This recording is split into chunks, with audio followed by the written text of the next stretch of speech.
Hello बच्चों, welcome back to our channel zero to genius two. तो आज हम चलते हैं इतिहास के पहले पार्ट की ओर, जिसका नाम है यूरोप में राष्ट्रवाद। अगर आप ध्यान दें, कक्षा 10 सामाजिक विज्ञान का पार्ट नंबर 1 है यूरोप में राष्ट्रवाद। तो अगर आप कुछ इस चित्र को देख पा रहे हो तो ये फ्रेडरिक सारियो के कल्पनादर्श है। यानी कि अगर आप बात करें फ्रेडरिक सारियो की, तो ये फ्रांस के एक ऐसे कलाकार थे जिन्होंने कल्पनाएं की और कल्पनाओं को करते हुए इन्होंने कुछ आकृतियां दर्शाए। और उन आकृतियों में जैसे आप देख रहे होंगे, यहाँ पे स्वतंत्रता की एक मूर्ति बनाया, और ये स्वतंत्रता की जो मूर्ति बनाया इन्होंने अपने हाथ में ज्ञान का एक मसाल लिया हुआ है। इसके बाद यहाँ पे ईसा मसीह को दर्शाया गया है, साथ में यहाँ अन्य देवी देवताओं को दर्शाया गया है। और यहाँ पे फ्रांस, पोलैंड, इंग्लैंड और यूरोप के अन्य देशों की जनता के बारे में दर्शाया गया है कि जो एकजुट हो करके राष्ट्रवाद के लिए यानी देश प्रेम के लिए आगे बढ़ते हैं। अगर आप इस फ्रेडरिक सारियो के बारे में कुछ जानना चाहें तो जानिए कि ये फ्रांस के एक ऐसे कलाकार थे जिन्होंने अपनी कल्पना के आदर्श पे यानी कि अपनी कल्पना के आधार पर एक ऐसे आदर्शवादी राष्ट्र की स्थापना करने के बारे में कल्पना किया, जिनमें इन्होंने पूरे समाज को, पूरे नस्ल को एकजुट रख करके और एक ऐसा चित्र बनाया जिसमें इन्होंने दिखाया कि जितने लोग यहाँ पे एकजुट हुए हैं ये कुछ देश के वासी हैं, जिसमें आप जान रहे होंगे इंग्लैंड, अमेरिका, पोलैंड, फ्रांस और इसके बाद हंगरी, आयरलैंड, रूस, इन देशों के लोग थे।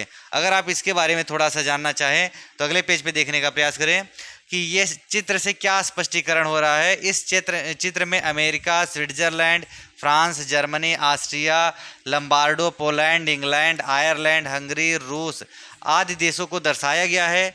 और स्वतंत्रता की जो प्रतिमा है, एक हाथ में ज्ञानोदय की मशाल, कहने का तात्पर्य है कि एक हाथ में किताब लेकर के बैठे हैं, जिनसे यह प्रदर्शित होता है कि वह समाज को एक ऐसे रास्ते पर ले जाना चाहते हैं जहां लोग जागरूक हों और ज्ञान को प्राप्त करें। इसके साथ साथ उनके दूसरे हाथ में मनुष्यों के अधिकारों का घोषणा पत्र है। कहने का तात्पर्य है कि मनुष्य को किस प्रकार से कौन कौन से अधिकार मिलने चाहिए, ये उन दौरान की घटनाओं के बारे में दर्शा रहा है। फिर इसके बाद है प्रतिमा के सामने जमीन पर निरंकुश संस्थानों के ध्वस्त अवशेष। कहने का तात्पर्य ऐसा है कि जो निरंकुश शासन चला रहे थे उनको पूर्ण रूप से ध्वस्त करके इनके स्वतंत्रता के कदमों में लिटा दिया गया है।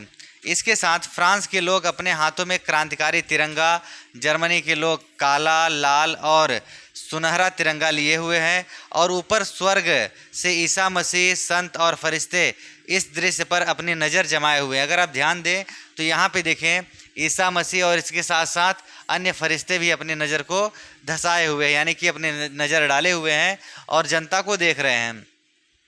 इसके बाद इस प्रकार यह सारियों का कल्पनादर्श यानी कि एक स्वप्न था कि हमारा समाज इस प्रकार से होना चाहिए जो एकजुट करके रहे, ठीक।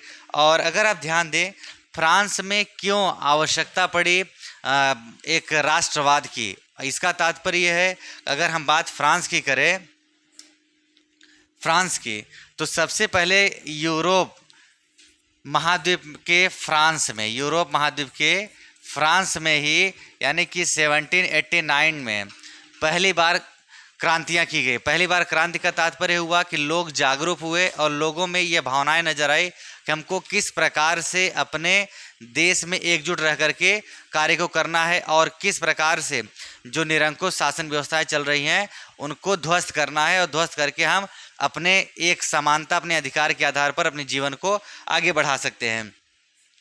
तो इस प्रकार से फ्रांस में जब निरंकुश शासन का अंत करना होता है तो वहाँ की जितनी जनता होती है, जनता एकजुट होकर के एक साथ में रहने का कार्य करती है। जैसे अगर आप कुछ क्वेश्चन यहाँ पे देखना चाहें तो राष्ट्रवाद का प्रारंभ सर्वप्रथम किस देश में हुआ था, यह मोस्ट इम्पॉर्टेंट क्वेश्चन है जो 2022 में 2020 में भी आया हुआ है। अथवा राष्ट्रवाद का प्रारंभ किस देश से हुआ, वह कौन सा है, यानी कि वह देश क्या है जहाँ से सबसे पहले राष्ट्रवाद का उदय होता है।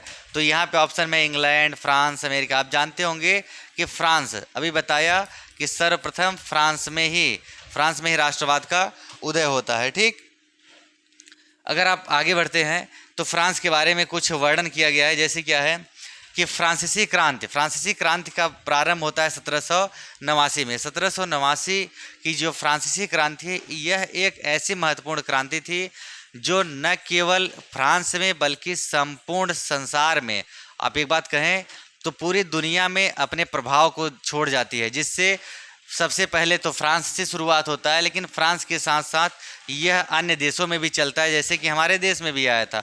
अब यह हुआ क्यों, आप जान रहे होंगे, निरंकुश शासन उस टाइम चल रहा था और उसका पतन करने के लिए फ्रांस के नागरिकों में एक जागरूकता आई। जागरूकता यह आई कि जिस प्रकार से निरंकुश शासन व्यवस्था चल रहा है, अगर यह ऐसा ही चलता रहा तो यहाँ की पूरी जनता खाने के लिए मर जाएगी और राजा केवल अपने भोग विलास में परेशान रहेंगे और उसी में एकदम लिप्त होकर के कार्य करते रहेंगे। ठीक है। अच्छा, फ्रांसीसी क्रांति के कुछ कारण थे, यानी कि उनके मुख्य बिंदु कौन कौन से। जैसे आप देखें, फ्रांसीसी क्रांति का जो आरंभ होता है वह सर्वप्रथम 1789 में प्रारंभ होता है और उसके पीछे आर्थिक संकट, सामाजिक असमानता और निरंकुश शासन व्यवस्था, ठीक, इसके साथ साथ बेस्टिल जेल पर आक्रमण हुआ। ध्यान दीजिए कि जब फ्रांस के लोग जागरूक हुए और फ्रांस की जनता वहाँ के तानाशाही शासन को समाप्त करना चाहा, तो उसके लिए सबसे पहले उनको हथियारों की आवश्यकता पड़ी। और जब उनको हथियारों की आवश्यकता पड़ी तो हथियार उनको मिलते कहाँ से, तो उन्होंने देखा कि बेस्टिल जो जेल था उस जेल पर उन्होंने आक्रमण कर दिया और जेल पर आक्रमण किया। जितने भी फ्रांस के कैदी थे सभी कैदियों को वहाँ से आज़ाद कराया और आज़ाद करने के बाद जितने वहाँ पे हथियार थे, गोला बारूद थे, सबको अपने कब्जे में लिया। अपने कब्जे में लेने के बाद फिर धीरे धीरे क्या किया कि वह वहाँ की जनता इकट्ठा होकर के अब गोले बारूद का उपयोग करके वहाँ की शासन व्यवस्था और निरंकुश शासन व्यवस्था के खिलाफ लड़ना चालू कर दी।